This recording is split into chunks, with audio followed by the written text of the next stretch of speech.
Relationships. Are yours feeling exhausting, one-sided, or unfulfilling? It might not be because you're asking for too much. It might be that you're not asking at all. Many of us fall into something I call covert contracts.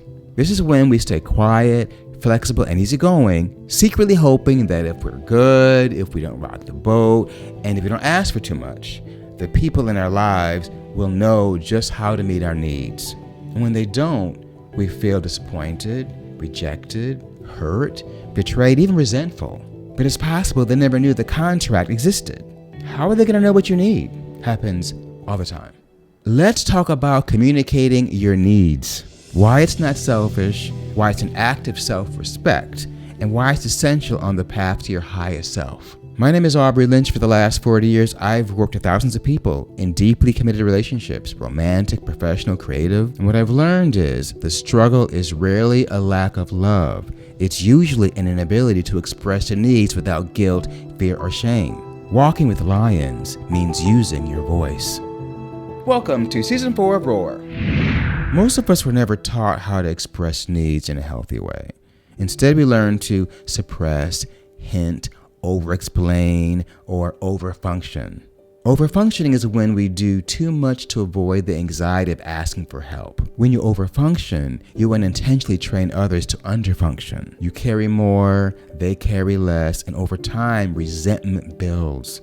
When we suppress our needs, they don't disappear. They get pushed into what psychologists call the shadow, and then we project them on others. We start labeling people as selfish or having the very needs we refuse to admit we have ourselves. Why speaking your needs matter. The highest self communicates from clarity, not fear. When needs go unspoken, resentment grows. When you hide your needs, your body creates stress and dissonance. People can feel it. Speaking your truth, even when it's uncomfortable, actually signals safety to the other person's nervous system. Because your outsides finally match your insides. That's alignment. And when you do so respectfully and lovingly and compassionately, people love you. People respect you. People like to be around you because they know they can trust that when you're there, they're going to be in a safe, true, highest self space. That's a gift today. Take a moment to reflect. Where do you minimize your needs to keep the peace? Consider this 50% rule. In any relationship, you are responsible for 50% of the data. If you don't speak your needs, you're withholding half the information required for the relationship to function. Without your data, the relationship is operating on a hallucination or their needs.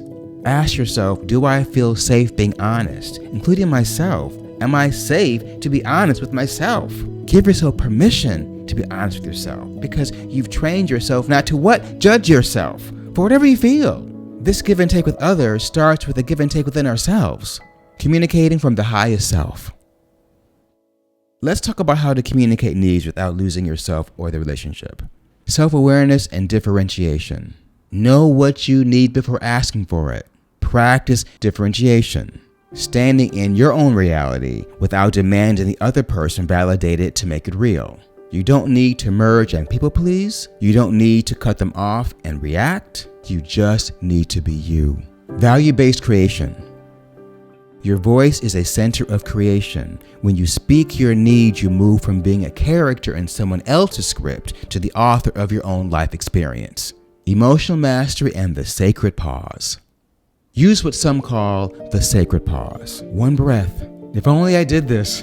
I talk too fast, so stop and breathe and pause. Working on it. The highest self responds. It doesn't react. The pause moves from one child state, reacting from fear, into an adult state, responding with clarity. It changes everything.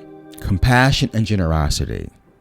Boundaries are not walls, they're bridges. Think of stating your needs as an act of generosity. You are giving the other person the cheat sheet on how to love you successfully. Hiding your needs sets them up to fail. Honest communication gives them the chance to succeed. Practical steps to start today. If you're ready to move from silence to alignment, here are 3 things you can do right now. Identify your covert contracts.